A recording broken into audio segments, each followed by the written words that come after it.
नालंदा जिले के भागन बिघा बाजार में भारत सरकार द्वारा चलाए जा रहे उद्यमियों के लिए यह योजना लाभकारी साबित हो रही है। नालंदा जिले के कई छोटे व्यवसायियों ने इस योजना का लाभ लेकर अपने लघु उद्योगों से काफी मुनाफा बनाया है। केंद्र की मोदी सरकार ने देश के हुनरबाज नौजवानों के लिए स्वरोजगार उपलब्ध कराने के उद्देश्य से यह योजना को लागू किया। आज इस योजना के तहत सैकड़ों लोगों ने लघु उद्योग लगाकर अपने परिवार के साथ साथ स्थानीय लोगों को भी रोजगार मुहैया करवाया है। विश्वकर्मा योजना के तहत नालंदा जिले के भागन बिघा बाजार में पत्तल उद्योग लगाकर 10 गरीब परिवार इसका लाभ उठा रहे हैं और स्वावलंबी बन रहे हैं।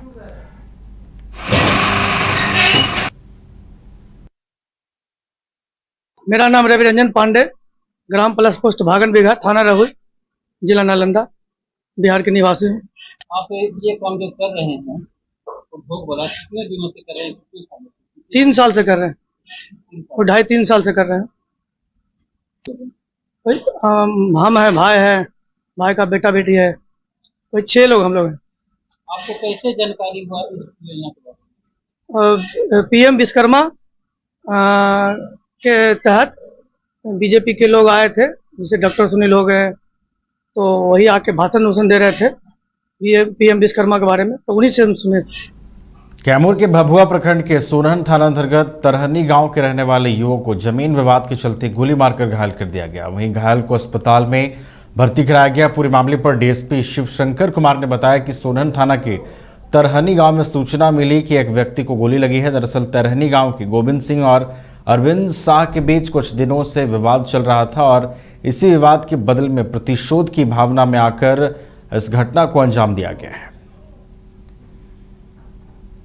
पिता अवधेश शाह, पिता गणेश शाह का उम्र 30 वर्ष है और एक गोली मार दी गई है। मजदूरी कर रहे थे और बहुत दुर्भाग्यपूर्ण घटना है। इस तरह घटना नहीं होना चाहिए। समाज में भय व्याप्त है, गांव में भी भय व्याप्त है और इस तरह से दुर्भाग्यपूर्ण कहेंगे। मेरा काफ़ी गरीब परिवार से मेहनत मजदूरी करके परिवार का भरण पोषण करता था और जैसे ही सूचना मिली, मेरे क्षेत्र का मामला है, मैं वहाँ का जिला पार्षद सदस्य हूँ और आके लोग से मिलकर इसके हालचाल की यहाँ सदर अस्पताल में इलाज चल रहा है। ईश्वर से कामना करता हूँ जल्द स्वस्थ होकर परिवार में लौटे ताकि फिर से अपने काम करके अपने परिवार का जीवन यापन करें। चूँकि पिता भी मर चुके हैं, कोई नहीं है इसके आगे पीछे और पिता की जगह ही मजदूरी करके पूरे परिवार की जिम्मेवारी इसी के सर उठाई। आज सुबह तकरीबन 9 बजे के आसपास सोनहन थाना क्षेत्र के तरहनी गांव में एक व्यक्ति है गोविंद सिंह, पिता मदन सिंह हैं। इनके द्वारा एक रविंद्र कुमार सिंह शाह हैं, उसी गांव के पिता जगदीश शाह, उसी को मारने का प्रयास के लिए आए हुए थे। एक्चुअली क्या है कि उनका जो गांव में घर बन रहा है, जो कि रास्ता में क्या है कि कुछ मिट्टी वगैरह गिरा हुआ था, जिसको लेके पूर्व में भी रविंद्र शाह और ये गोविंद शाह के बीच विवाद भी हुआ था। तो उसी विवाद के बदले में प्रतिशोध की भावना में आकर उसने आया था गोली मारने के लिए रविंद्र शाह को।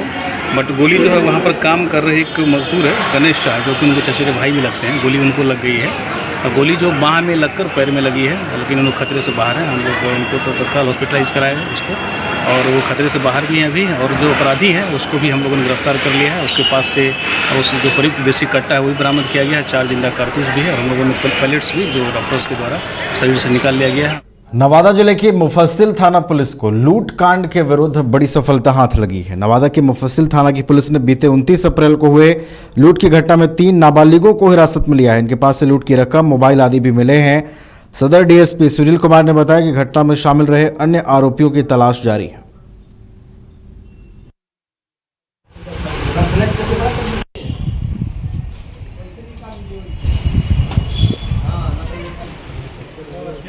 दिनांक 29/4/2024 और दिनांक 1/5/2024 को 2 लूट की घटना 5-6 अपराध कर्मियों के द्वारा अज्ञात किया गया। इस संबंध में कांड दर्ज करते हुए एवं अनुसंधान करते हुए अज्ञात अपराध कर्मियों के पहचान करते हुए लूटे गए 2 मोबाइल और 4500 रुपया को बरामद किया गया है। पहली घटना जो है वो दिनांक 29/4/2024 की है, जो रात्रि की है 10 बजे के आसपास। गोपाल कुमार जो है ग्राम कहुआरा, थाना नादिरगंज के हैं, वो अपने घर कहुआरा से नवादा आने के क्रम में आषाढ़ी पुल के पास जो है वहाँ पे 5-6 अज्ञात अपराध कर्मियों के द्वारा इनकी मोटरसाइकिल को रुकवा कर जबरन एक मोबाइल और 20,000 रुपया लूट लिया गया। इस संबंध में मुफस्सिल थाना कांड संख्या 145/24 नौबतपुर थाना क्षेत्र में हुए 6 साल की बच्ची की हत्या मामले में पुलिस ने बड़ी कार्रवाई की है। नौबतपुर थाना क्षेत्र के टरवा गांव में 2 दिन पूर्व 6 साल की बच्ची की हत्या मामले में मृतक बच्ची के पिता ने 5 लोगों को नामजद बताते हुए हत्या का मामला दर्ज कराया था, जिस पर कार्रवाई करते हुए पुलिस ने महज 24 घंटे के अंदर मुख्य आरोपी सचिन कुमार और उसकी मां संगीता देवी को गिरफ्तार किया है। पूरे मामले पर फुलवारी डीएसपी दीपक कुमार ने बताया कि बीते गुरुवार की संध्या पुलिस को गुप्त सूचना मिली थी कि थाना क्षेत्र के टरवा गांव में एक 6 साल की बच्ची की हत्या की गई है। पुलिस ने मौके पर पहुंचकर बच्ची के शव को पड़ोसी के घर के गड्ढे से बरामद किया था। नौबतपुर में ग्राम तड़वा में एक 6 साल की बच्ची की हत्या हुई थी। हत्या के बाद शव जो है उसके पड़ोसी के घर से ही बरामद हुई थी और उसके बाद से पड़ोसी के घर के सभी अभियुक्त फरार थे। इस क्रम में लगातार नौबतपुर पुलिस टीम द्वारा छापेमारी की जा रही थी, जिसमें मुख्य अभियुक्त सचिन कुमार की गिरफ्तारी आज की गई। और गिरफ्तारी हाँ, सचिन कुमार की माता की भी गिरफ्तारी करके अग्रिम कार्रवाई संबंध में की जा रही है। क्या कारण क्या था इस बच्ची की हत्या? अभियुक्त सचिन के द्वारा बताया गया है कि 6 साल की बच्ची जो है वो हमेशा बार बार उसके पास आके उसका मोबाइल लेके उसका उपयोग करने के लिए, मोबाइल देखने के लिए जिद किया करती थी। लगातार हर दिन आके मोबाइल देखने के लिए जिद करती थी। मोबाइल नहीं देने पर मोबाइल उसके पॉकेट से छीन के भाग जाती थी। इसी क्रम में ये सचिन कुमार को गुस्सा आया और बोला कि पटना उच्च न्यायालय के न्यायमूर्ति न्यायाधीश सह मुजफ्फरपुर न्याय मंडल के निरीक्षी न्यायाधीश सुनील कुमार पवार ने मुजफ्फरपुर व्यवहार न्यायालय परिसर स्थित ई सेवा केंद्र, शहीद खुदीराम बोस स्मारक court, pink booth lift, Muzaffarpur न्यायालय परिसर स्थित अस्पताल में बढ़ाए गए बेड का उद्घाटन करने के बाद एडवोकेट एसोसिएशन के अधिवक्ताओं को संबोधित करते हुए कहा कि वकीलों की समस्या गंभीर है, इनका समाधान आवश्यक है।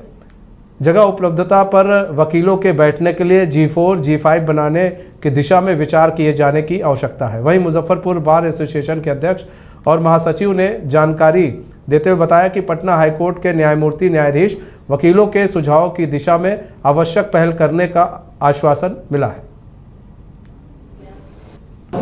देखिए, पूरे बिहार में ही ऑनरेबल हाई कोर्ट के निर्देश के आलोक में हर बार एसोसिएशन को एक बिल्डिंग देनी है 7400 स्क्वायर फीट की।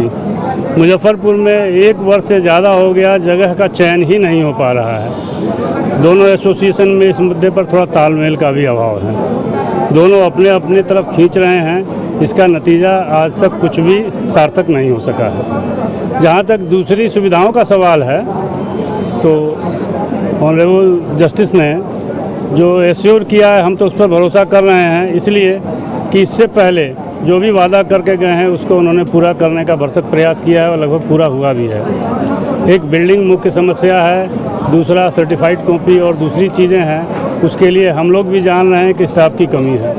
उन्होंने भी 2-3 महीने का समय लिया है। संभावना है कि 3-4 महीने बाद हमारी लगभग इस तरह की समस्याएं समाप्त हो जाएंगी। निरीक्षी न्यायाधीश के आने से एक तो बार और बेंच को फायदा होता है कि ये पूरा साफ सफाई और ये चकाचक दृश्य जो है हो जाता है हम लोगों के कोर्ट का सब कुछ। और लॉयर्स को ये लाभ मिलता है जो पिछले बार जो वो वादा किए थे हम लोगों को ओपन स्टेज से कि हमारे आने से पहले लिफ्ट और पीएचसी और कुछ काम सब जो करीब पूरा हो गया। इसलिए हम लोग तो चाहते हैं कि निरीक्षी न्यायाधीश महोदय जो हम लोगों के हैं बराबर आते रहें और जिला जज को सहयोग करते रहें, उनको दिशा निर्देश करते रहें कि लॉयर्स का कुछ कल्याण होते रहे। उनके आने से कुछ हमारे लॉयर्स लोगों का के समूह का जो कुछ काम होता है, जैसे लिफ्ट का हुआ है, पिंक रूम का हुआ है, जो महिला टॉयलेट के लिए भी हुआ, आज कहें कि अलग से हम स्पेस देके जिला जज साहब को भी निर्देश देकर गए हैं। लॉयर्स हॉल के लिए भी जिला जज साहब को स्पेशली डिप्यूट कर गए हैं कि इमीडिएट इसको सॉर्ट करा के आप हमको भेजिए।